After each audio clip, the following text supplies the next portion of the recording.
There's a great video online from you, and you talk about this. This is on YouTube. It's called Yogi Benjamin Sears by Niels Alport, Yeah. and you talk about that. It was like you said it was the first time you felt like you were free to feel emotions as a man, Hmm. and it opens up the for me it opens up for the kind of cool connection that we've seen from people doing workouts with bandful yoga, is that you just become more aware of yourself and more aware of your Sure. body.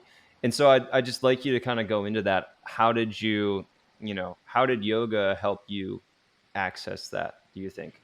So, I'm not exactly sure, to be honest. And Yeah. and I think sometimes there's a tendency or a desire to play out a level of understanding that may not be real, and I think sometimes in yoga we get a little wrapped up in some pseudoscience. And Mm, all I can say is that it had something to do with just having to be with myself for the 90 minutes of a yoga practice and feel the experience, to feel the inadequacies that I felt about myself from a physical mm, perspective, to feel to be confronted by my injuries and the damage that I'd done to my body, mm. and then just to be in one place where I was not allowed to leave. I think moved me in the direction of feeling these things. And I think also there's a little bug like I attacking know, me. I'm watching Um, it. yeah, it's just like I'm like, come on, man. We're busy here doing a podcast. It loves Um, your beard. yeah, it does. It's a nice place to nestle. Um, so and then also I think that there's something about any kind of challenging physical activity that reflects back to you some of your like challenge points, in that whatever is closest to the surface emotionally may well become more prevalent through that challenge. It's just like anytime you're put under a level of duress, right? Like Mhm. whatever's closest to that surface point will come up, and then it becomes about like, does what you're doing give you an opportunity to like process and use the feelings that are coming up in a way that's productive, and does it give you tools to do that?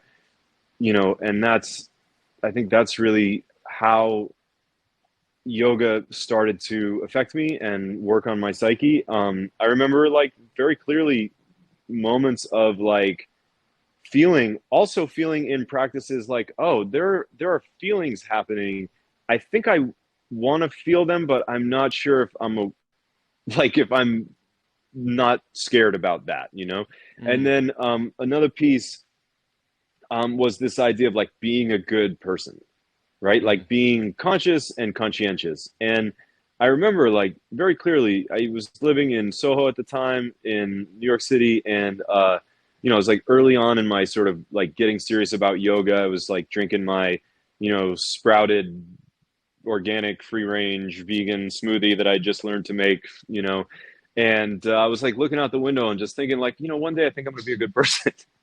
And it's not that I was that terrible, but it was just like I remember sort of having that moment of like of consciousness that I mm. think was brought on by the work that I was doing in the practice. Hope you enjoyed that. Click over here if you want to watch another clip from the podcast. If you haven't subscribed, click over here to subscribe and check out full episodes on any major podcasting platform, full video episodes on the Better Man Podcast YouTube channel.